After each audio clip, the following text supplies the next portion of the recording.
C. Joseph Vijay எனும் நான்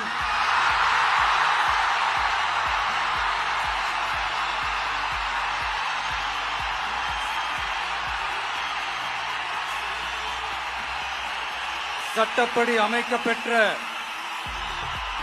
இந்திய அரசியல் அமைப்பின்பால் உண்மையான நம்பிக்கையும் மாறா பற்றும் கொண்டிருப்பேன் என்றும் இந்திய நாட்டின் ஒப்பில்லாத முழு முதல் ஆட்சியையும் ஒருமையையும் நிலைநிறுத்துவேன் என்றும் தமிழ்நாட்டு அரசின் முதலமைச்சராக உண்மையாகவும் உளச்சான்றின்படியும் என் கடமைகளை நிறைவேற்றுவேன் என்றும்